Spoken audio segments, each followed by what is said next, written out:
வணக்கம், welcome to vegan TV. புத்தம்புது காலை அனைவருக்குமே என்னுடைய காலை வணக்கம்.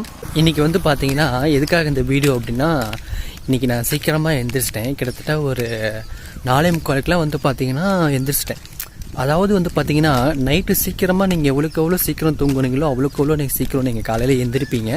அது அலாரம் இல்லாமலே நீங்கள் எந்திரிப்பீங்க. அதுபோல் தான் நேற்று நைட்டு நான் சீக்கிரமாக தூங்கினேன். இன்றைக்கி சீக்கிரமாக காலையில் எந்திரிச்சிட்டேன்.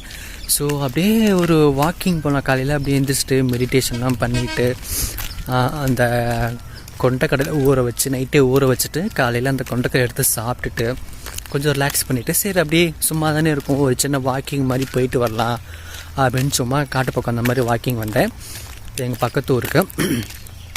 ஸோ வந்தப்போ நான் ஒரு விஷயம் பார்த்தேன், அதுதான் உங்களுக்கு காட்ட போகிறேன். ஸோ அது என்னென்னு இப்போ பாருங்கள்.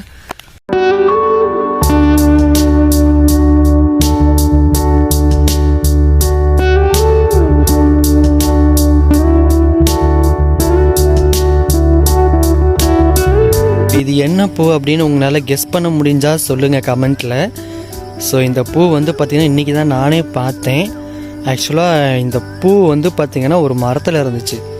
அது என்ன மரம் அப்படின்னு கேட்டிங்கன்னா, இந்த குழம்புக்கெல்லாம் போடுவாங்க தெரியுங்களா புளி, அந்த புளியை காய்க்கிற புளிய மரத்தினுடைய பூ தான் இது. பாருங்கள் எவ்வளோ அழகாக இருக்குது பாருங்கள். அதனுடைய அந்த ஸ்டார்டிங் ஸ்டேஜ் அந்த பூ பாருங்கள் எவ்வளோ ரெட்டாக எவ்வளோ அழகாக பிங்க் கலரில் அழகாக இருந்துச்சு. பார்க்கும்போதே சூப்பராக இருந்துச்சு. சரி இதை உங்களுக்கும் ஷோ பண்ணலாம், இது நீங்களும் பார்ப்பீங்க. சில பேருக்கு தெரிஞ்சிருக்கும், சில பேருக்கு தெரிஞ்சிருக்காதுன்னு நினச்சேன். சரி அதனால் சொல்லணும்னு நினச்சேன். ஸோ இந்த பூ எப்படி இருக்குன்னு நம்மளுடைய கமெண்ட் பாக்ஸில் பண்ணுங்கள். பிடிச்சிருந்தா ஒரு லைக் பண்ணுங்கள், சரிங்களா? அப்படியே இதை உங்கள் ஃப்ரெண்ட்ஸ் எல்லாருக்குமே ஷேர் பண்ணுங்கள், அவங்களும் இந்த புளியம்பூவை பார்க்கட்டும்.